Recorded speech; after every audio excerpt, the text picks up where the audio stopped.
Good evening students. तो पिछले video में हमने आपको बता दिया था 2 और 3 अंक के प्रश्नों के बारे में, और आज के प्रश्न हम सीखेंगे दीर्घ उत्तरीय प्रश्न यानी बड़े क्वेश्चन। और दीर्घ उत्तरीय प्रश्नों में जो श्रृंखला हम लेके चल रहे हैं, अगर ये क्वेश्चन आपके सिलेबस में आता है तो 8 नंबर का क्वेश्चन होगा। थोड़ा सा इसके ऊपर फोकस करना है।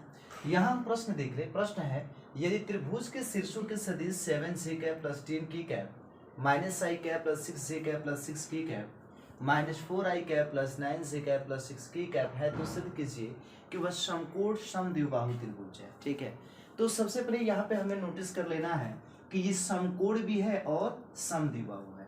ठीक, तो सबसे पहले तो हमें ये सोचना है कि भाई सिद्ध क्या करना है। ठीक है, हमको तो सिद्ध करना है कि समकोण और समद्विबाहु है, ये तो हम जान गए, लेकिन समकोण कब होगा, पहली चीज आ गई। तो समकोण त्रिभुज तभी होगा जब वो पाइथागोरस के प्रमेय का पालन करता है कि नहीं।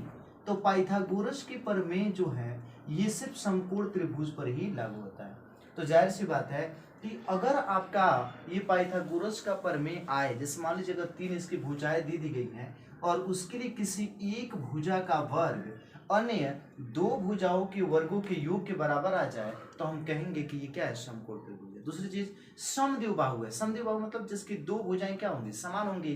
तो अगर हम इसमें ये देखें, अगर कोई त्रिभुज आपका ABC है, क्या है, ABC है, तो अगर आपका मान लीजिए कोई किसी एक भुजा का वर्ग शेष 2 भुजाओं के वर्गों के योग के क्या हो जाए, बराबर हो जाए, तो जाहिर सी बात है यही है आपका पाइथागोरस प्रमेय। दूसरी चीज, अब समद्विबाहु कब होगा, जब या तो AB BC के बराबर हो, या आपका BC CA के बराबर हो, या CA AB के क्या हो जाए, बराबर, यानी कोई 2 भुजा क्या होने चाहिए, बराबर होने चाहिए। ये हमें पहले ही मस्तिष्क में डाल लेना है। ठीक, अब समझिए, देखिए कितना बढ़िया क्वेश्चन दिया है। यहाँ पे आपको एक छोटा सा त्रिभुज बनाना है ताकि आपको समझ में आ जाए। ये हो गया आपका त्रिभुज। त्रिभुज के शीर्ष दे दिए गए हैं।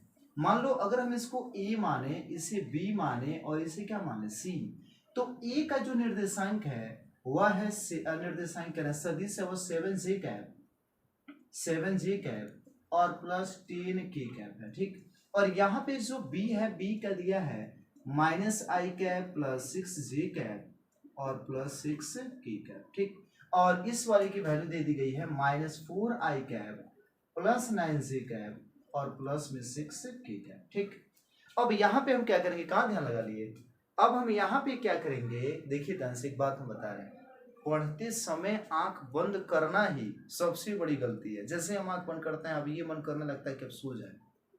ठीक है, तो उसको समय मत दीजिए। जैसे बाइक चलाते समय आप बाइक चलाइएगा और थोड़ा सा आंख बंद करेंगे तो आप महसूस करेंगे क्या होने लगता है ना, कि बार बार मन करता है कि कुछ दूर चलाने के बाद आंख बंद कर लें। और एक कंडीशन ऐसा भी आता है जब हम आंख बंद किए रहते हैं और एक्सीडेंट हो जाता है। समझ रहे हैं, तो ये तो गलती करनी नहीं चाहिए। आप पढ़ रहे हैं ना, तब तक आप आंख बंद मत करिए, अपने आप को रिलैक्स देंगे तो मस्तिष्क खुद इस चीज को अपने दिमाग में बैठाने लगता है कि हाँ अब हमें सो जाना चाहिए। यहाँ देखिए ध्यान से, सॉल्व करना है तो इसको हम देख लें। यहाँ पे हमें क्या करना, अब त्रिभुज में क्या करोगे, भुजाओं को देखो, A और B पहले पता करोगे, फिर B और C पता करोगे और C E पता करोगे। ये 3 भुजाएं हमें क्या करनी है, प्राप्त करनी है, और फिर हम इस नियम का प्रयोग करेंगे। तो सबसे पहले देखिए, A का स्थिति सदिश दे दिया जिसको हम OA भी लिख सकते हैं, हम चाहे तो, नहीं तो नहीं भी लिखेंगे तो चलेगा। वेक्टर OA है आपका 7j cap plus 10k cap, और ये जो आपका वेक्टर OB है, क्योंकि सारी दूरी एकांश मापी जाती है मूल बिंदु से, इसलिए O लिखना पड़ रहा है, नहीं भी लिखेंगे तो भी चलेगा। वेक्टर OB की वैल्यू है minus i cap plus 6j cap और प्लस में आपका 6k कैप, जबकि जो वेक्टर OC है वह हमें दे दिया गया है minus 4i cap plus 9j cap और प्लस 6k कैप। कन्फर्म। अब हम सबसे पहले ये वाला भुजा ज्ञात करेंगे, EB। क्या ज्ञात करेंगे, EB। तो वेक्टर AB पहले पता करो तब ना AB पता करोगे।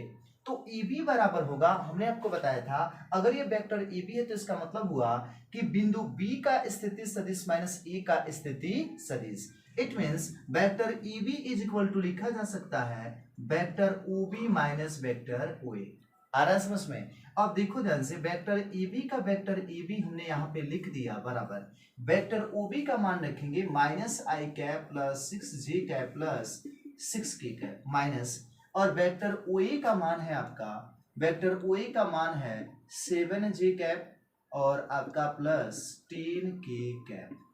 और जैसे हम कोष्टक हटाएंगे प्लस वाला माइनस हो जाएगा, तो minus i cap plus 6j cap plus 6k cap और ये minus 7j cap, minus plus minus हो जाएगा और ये हो गया 10k कैप। तो वेक्टर ए बी हम आसानी से पता कर ले कि माइनस आई कैप है तो ये तो भाई सिंगल है तो ऐसे लिखेंगे, 6j कैप और माइनस 7j कैप, ये माइनस में आएगा आपका j कैप, और फिर दिया है प्लस 6k कैप और माइनस 10k कैप, तो ये हो जाएगा माइनस 4k कैप। तो हमने क्या कर लिया, वेक्टर ए बी आसानी से पता कर लिया। और जैसे ये चीज हमको पता होगी तो इसका मॉड ज्ञात करके इस भुजा को प्राप्त कर लेंगे। तो मॉड वेक्टर ए बी बराबर क्या हो जाएगा, रूट में आई कैप के गुणांक का वर्ग प्लस जे कैप के गुणांक का वर्ग प्लस के कैप के गुणांक का वर्ग। तो 4 चौके 16, 1 17 और 1 18, यानी कि रूट में कितना आ गया 18। छोड़ देंगे इसको यहीं पे। तो मॉड वेक्टर ए बी पहली भुजा का जो परिमाण है, पहली भुजा की जो लंबाई है वह कितना है, रूट में 18 है। ध्यान में क्या, इसी की सहायता से अब हमें क्या करना, बीसी भी ऐसे ही ज्ञात करना है। तो वेक्टर बीसी बराबर क्या हो जाएगा, दूसरके का स्थिति सदिश माइनस पहलके का स्थिति सदिश, इट मींस कि वेक्टर ओसी माइनस वेक्टर क्या हो जाएगा ओबी। अब देखो वेक्टर ओसी की वैल्यू पुट करेंगे यहाँ पे, तो minus 4i cap plus 9j cap plus 6k cap, और हम कर लेंगे यहाँ पे माइनस कर लेंगे, फोन साइलेंट कर दीजिए, वेक्टर ओबी की वैल्यू है minus i cap plus 6j cap और प्लस में 6k कैप। अब यहां से हमें क्या कर देना है कि माइनस 4i कैप है प्लस 9j कैप प्लस में आपका 6k cap, minus minus minus क्या हो जाएगा, प्लस आई कैप, माइनस हो जाएगा 6j कैप और माइनस हो जाएगा 6k कैप। ऐसे में माइनस 4i कैप और प्लस आई कैप हो जाएगा माइनस 3i कैप। फिर 9j कैप में से माइनस 6 को घटाएं, यानी घटा रहे हैं, तो ये प्लस में 3j कैप, और उसके बाद 6k कैप से माइनस 3k कैप क्या हो गया, कट गया। तो जो वेक्टर बीसी का मॉड होगा भाई, इसका भी मॉड ज्ञात करेंगे ना, तो रूट में आएगा आई कैप के गुणांक का वर्ग यानी माइनस 3 का वर्ग प्लस 3j कैप के गुणांक का वर्ग तो 3 का वर्ग, तो 3 3 का 9 और 3 3 का 9, रूट में क्या आ गया 18। अब तो यहीं से पता चल गया कि चूंकि जो वेक्टर ए बी का मॉड है वो वेक्टर बीसी के मॉड के बराबर है। इट मींस कि त्रिभुज की दो भुजाएं क्या है, समान है, और त्रिभुज की दो भुजाएं समान है, इसका मतलब कि वह समद्विबाहु है। पहले से तो समझ में आ गया। तो यहाँ पे हम तीसरी भुजा भी ज्ञात करेंगे। क्या ज्ञात करेंगे, तीसरी भुजा। हम इसको मिटका लेंगे बाद में, तो पहले इसको यहाँ से मिटका सकते हैं, इसको मिटका देते हैं। देखो नींद पे काबू पाई, एग्जाम के दौरान नींद आए ये ठीक नहीं है। अब हम इसको मिटका लेते हैं क्योंकि इसका यूज नहीं है, प्रश्न आप पहले से नोट कर चुके होंगे।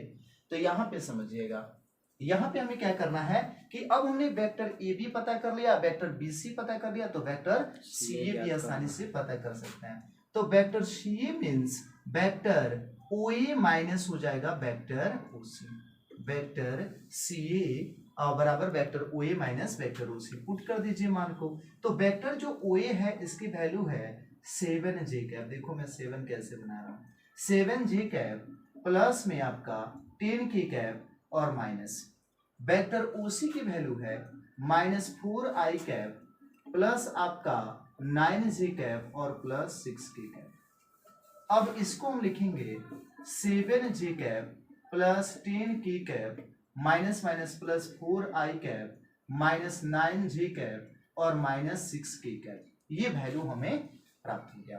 अब हम क्या करने वाले हैं, घटा लें। देखो तो आई कैप बोला तो सिंगल है तो भाई 4i कैप लिखना पड़ेगा। 7j कैप में से 9j कैप को घटाओगे तो माइनस 2j कैप, और 10k कैप में से 6 को घटाओगे तो प्लस में 4k कैप। कन्फर्म।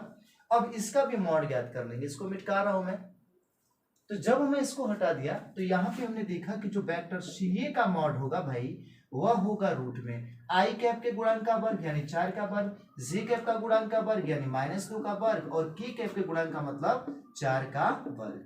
तो रूट में ये हो जाएगा 4 चौके 16 और 4 चौके 16 32 और प्लस -2 का वर्ग है ना, यहाँ पे -2 का वर्ग बार बार समझा रहे हैं, आग बंद मत करो। तो ये आएगा रूट में 36 यानी कि 6 मात्रक।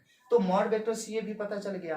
अब हमें त्रिभुज के तीनों भुजाएं पता है, मॉड वेक्टर सी ए यानी कि सी ए भी पता चल गया, ए बी भी और बी सी भी।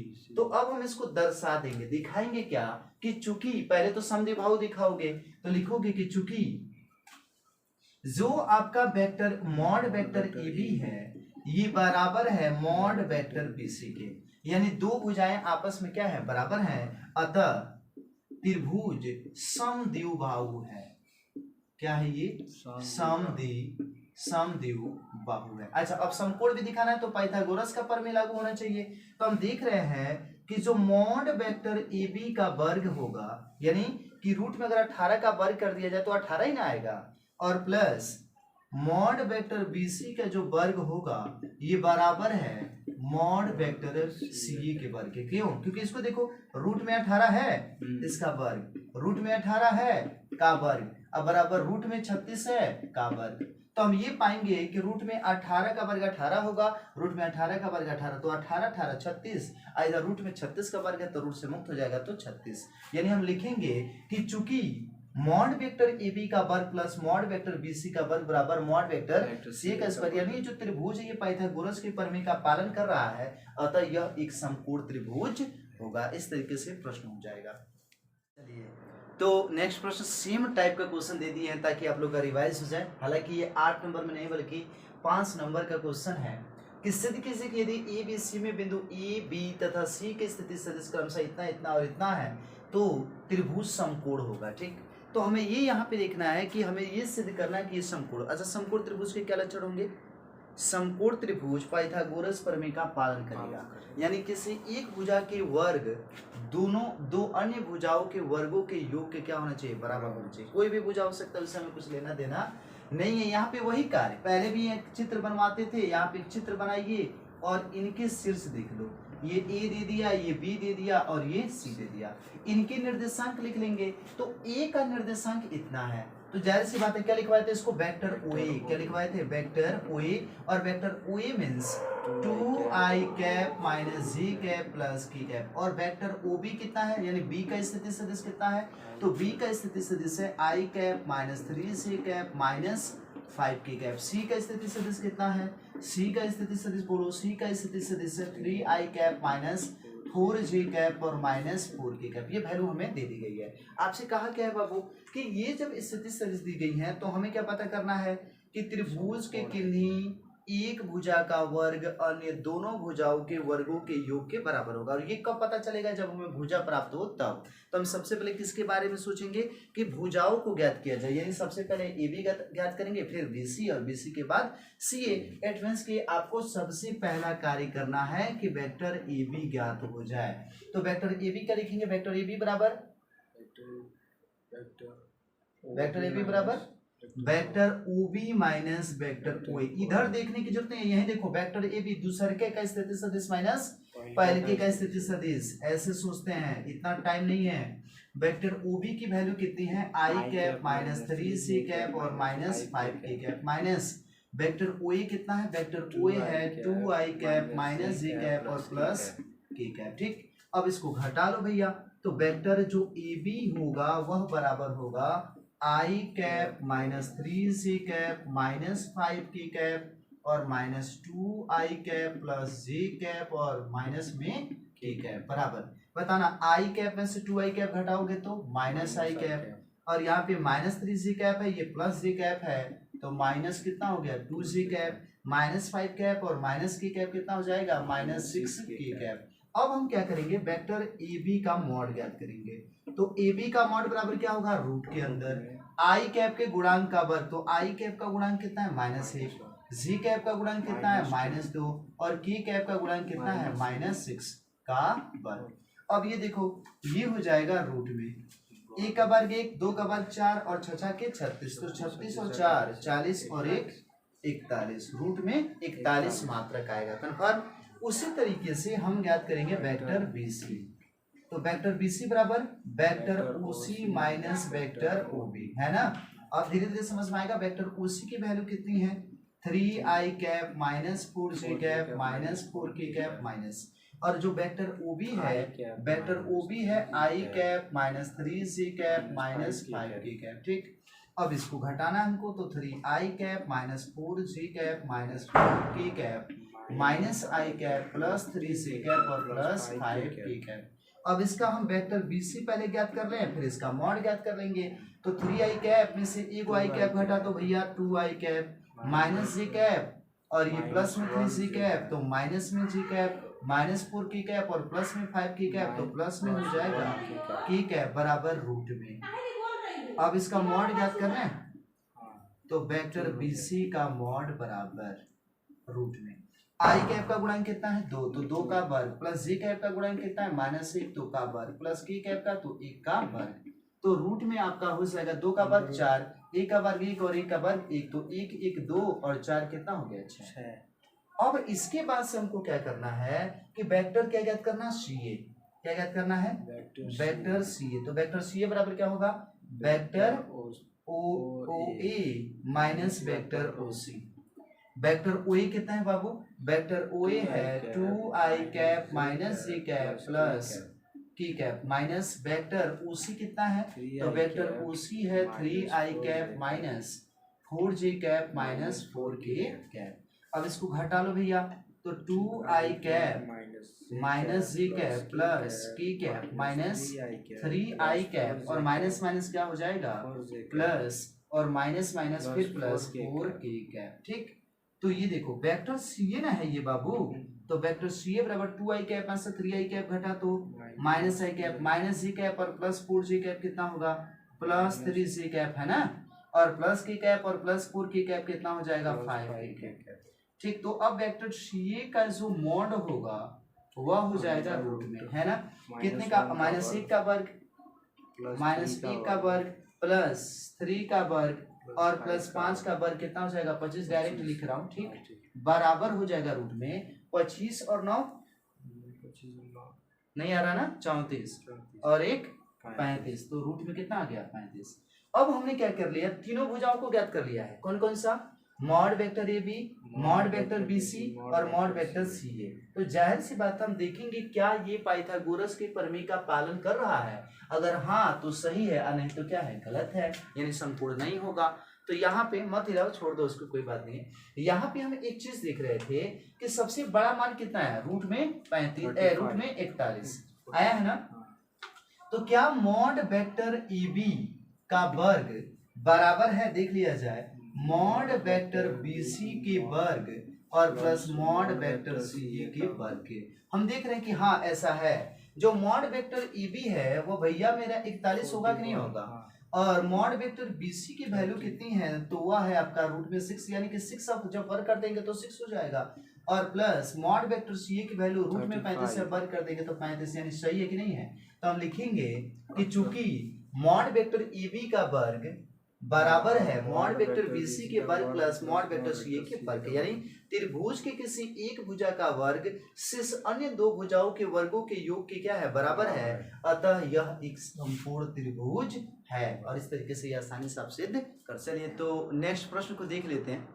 अगला आपका प्रश्न है, यदि vector A, vector B, vector C तीन सदिश राशियां इस प्रकार हैं कि vector A plus vector B plus vector C बराबर 0, तो सिद्ध कीजिए कि vector A cross vector B बराबर vector B cross vector C बराबर vector C cross vector A। अब देखो ऐसे प्रश्न अगर आ जाए ना तो इसमें ध्यान क्या देना है, क्रॉस मल्टीप्लिकेशन पे आधारित है। ठीक, अब हम ऐसा क्या करें कि ये चीजें क्या हो जाए, प्रूफ हो जाए। अच्छा 5 नंबर का क्वेश्चन है तो कुछ ना कुछ तो लॉजिक होगा। इसको हम 2 भागों में इसलिए बांट रहे हैं क्योंकि थोड़ा सा वक्त लगेगा, थोड़ा इधर भी समझेंगे थोड़ा इधर भी समझेंगे। ऐसा प्रश्न को समझिए ध्यान से। कहा है कि vector A plus vector B plus vector C बराबर कितना है 0 है। ठीक, और यहाँ पे दिया कि vector A cross vector B, vector B cross vector C और vector C cross vector A। पहले अपने दिमाग में यहाँ रखो कि vector A cross vector B कैसे आएगा। हाँ, कहीं ना कहीं तुम्हारे दिमाग में चल रहा होगा sir ji vector A cross vector B तभी आ सकता है जब वेक्टर B में वेक्टर A से क्या कराया जाए, गुणा। ठीक, किससे, क्रॉस मल्टीप्लिकेशन कराएंगे।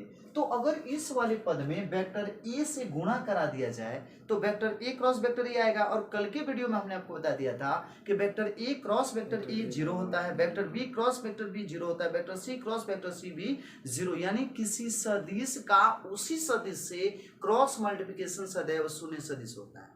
ये चीज आपको पता होनी चाहिए। तो यहाँ पे हमने एक चीज देखा कि अगर हमें यहाँ पे वेक्टर बी दिया हुआ है, यहाँ वेक्टर ए, इट मीन्स कि वेक्टर बी में हमने क्रॉस मल्टीप्लिकेशन कराया था वेक्टर ए से, तो क्या अगर इसमें हम वेक्टर ए से गुणा कराएं तो वेक्टर बी यानी वेक्टर ए क्रॉस वेक्टर बी हमें पता नहीं चलेगा, आएगा ना हमारे पास, इसलिए हम इसका यूज करेंगे। अब यहाँ देखो vector B cross vector C कहा है, तो एक बार ऐसा करेंगे कि हम वेक्टर बी से इसमें गुणा कराएंगे, और यहाँ दिया vector C cross vector A, तो क्या करना है बाबू कि वेक्टर सी से इसमें गुणा कराना है। 3 बार कराएंगे, कुछ न कुछ मान मिलेगा जरूर, वह एक दूसरे के बराबर होगा, क्योंकि सिद्ध करने के लिए देखो बाबू कह दे कि सिद्ध करना है तो इसका मतलब है कि जरूर होगा। ये खुद ही प्रश्न में कह रहा है कि हाँ यही होगा, आपको सोचना है। तो यहाँ पे समझिए ध्यान से, सबसे पहले आपका दिया हुआ है कि vector A plus vector B plus vector सी बराबर 0, इसको मान ले समीकरण 1, और इसमें कितने से गुणा कराओगे, पहले वेक्टर ए से, पहले समझो। तो लिखेंगे वेक्टर ए से हम गुणा करा दे, है ना। तो ध्यान देना, डायरेक्ट लिख रहा हूं। तो वेक्टर ए क्रॉस, अरे दोनों पक्षों में कराएंगे तो कट जाएगा, तो vector A plus vector B plus vector सी बराबर, और 0 में भी वेक्टर ए से क्रॉस मल्टीप्लिकेशन करा दो। कोई गलती नहीं करना है, दोनों तरफ एक ही संख्या से गुणा कर रहे हैं तो जाहिर सी बात है कट के 0 हो जाएगा, ठीक, ये कट के 1 हो जाएगा। तो यहाँ पे हमने एक चीज देखा कि वेक्टर ए का हमने दोनों तरफ क्रॉस मल्टीप्लिकेशन करा दिया, कन्फर्म है। अब देखो वेक्टर ए का क्रॉस मल्टीप्लिकेशन होगा वेक्टर ए से, तो vector A cross vector A, plus का चिन्ह है तो प्लस, वेक्टर ए cross vector B plus vector ए क्रॉस वेक्टर सी, और बराबर ये तो 0 है, ये है। अब हम समझ रहे हैं कि वेक्टर ए क्रॉस वेक्टर ए जो होता है वो 0 होता है, पढ़ाए थे ना। तो vector A cross vector A 0 होगा, vector B cross vector B 0 होगा, किसी भी सदिश का उसी सदिश से क्रॉस मल्टीप्लिकेशन सदैव शून्य सदिश होता है। तो vector A cross vector a कितना हो जाएगा, 0, प्लस वेक्टर ए cross vector B plus vector ए क्रॉस वेक्टर सी बराबर 0। तो क्या वेक्टर ए क्रॉस वेक्टर बी बराबर माइनस वेक्टर ए क्रॉस वेक्टर सी नहीं हो जाएगा, होगा ना, बसांतर कर दे, कैसे देख रहे हो। तो वेक्टर ए क्रॉस वेक्टर बी बराबर, अब इसका क्रम बदल देंगे तो ये माइनस है, यार उधर से देख लो, माइनस वेक्टर, इसको माइनस में लिखा जा सकता है vector C cross vector A, क्रम बदल दिया ना तो चिन्ह बदल जाएंगे, माइनस माइनस क्या हो गया प्लस, कन्फर्म। तो इसको हम मान लें समीकरण 1, क्योंकि हमने ये चीज देख लिया है कि vector A cross vector B vector C cross vector A proof हो गया पहले ही, ठीक है। अब देखो ध्यान से, बताओ मनुष्य का दृष्टि क्षेत्र कहते हैं कि दृष्टि क्षेत्र अनंत होता है, तो कब हेनस देखिए पड़ा था, कब होनेस देखिए पड़ा था। अब ये वाला जो पद है, अब कितने से गुणा कराएंगे, वेक्टर बी से। अब पुनः लिखेंगे, पुनः समीकरण 1 में वेक्टर बी से क्या करने पर, गुणा करने पर, तो vector A plus vector B plus vector सी बराबर 0, और इसमें इधर भी गुणा कराएंगे वेक्टर बी से क्रॉस मल्टीप्लिकेशन, और इधर भी वेक्टर बी का क्रॉस मल्टीप्लिकेशन। अब बताओ वेक्टर बी का क्रॉस मल्टीप्लिकेशन कराओगे वेक्टर ए से, तो vector B cross vector A, और प्लस है vector B cross vector B plus vector B cross vector सी बराबर 0। अब तुम्हें पता है ये 0 हो जाएगा ना, vector B cross vector B क्या हो जाता है, 0। तो vector B cross vector A को क्या मैं माइनस वेक्टर ए क्रॉस वेक्टर बी नहीं लिख सकता, क्रम बदलने पर चिन्ह बदल जाएगा बाबू, और ये बराबर हो जाएगा वेक्टर, ये देखिए ध्यान से, प्लस हो जाएगा vector B cross vector C, क्योंकि ये 0 हो गया तो कुल क्या हो गया 0। अब ये माइनस इधर आएगा तो प्लस, तो ये लिखा जा सकता है वेक्टर ए क्रॉस वेक्टर बी बराबर vector B cross vector c, इसको हम समीकरण क्या मानेंगे? दो। इसी प्रकार से अब सी से गुणा कराओ उसमें, तो समीकरण 1 का क्रॉस मल्टीप्लिकेशन कराना है वेक्टर सी से, यानी सी का क्रॉस मल्टीप्लिकेशन समीकरण 1 से, ठीक। अब ये हो जाएगा vector C cross vector A plus vector B plus vector सी बराबर वेक्टर सी क्रॉस वेक्टर 0। तो वेक्टर सी का इससे कराओ तो vector C cross vector A plus vector C cross बातें नहीं vector B plus vector C cross vector सी बराबर 0। अब vector C cross vector A यही ना लाना है, तो देखो vector C cross vector A और प्लस को माइनस कर लें vector B cross vector C, क्रम बदल दिया ना, और ये हो जाएगा 0 बराबर 0। तो जो vector B cross vector C होगा वह बराबर होगा vector C cross vector A के, और इसको समीकरण क्या मान लेते हैं? अब लिखेंगे समीकरण 1 2 व 3 से।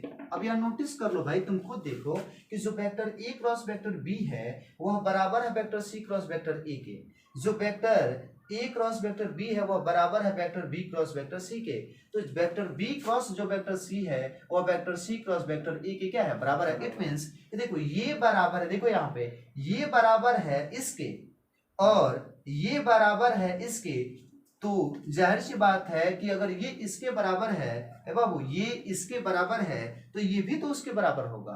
तो समीकरण 1 2 व 3 से हो जाएगा कि जो वेक्टर ए क्रॉस वेक्टर बी है वह बराबर है, देखो वेक्टर ए क्रॉस वेक्टर बी है वह बराबर है vector B cross vector C से, तो vector B cross vector C के, और जो आपका vector B cross vector C है वह बराबर है vector C cross vector A के, और यही हमको क्या करना था? प्रूफ करना था। कर दिए? बंद करो।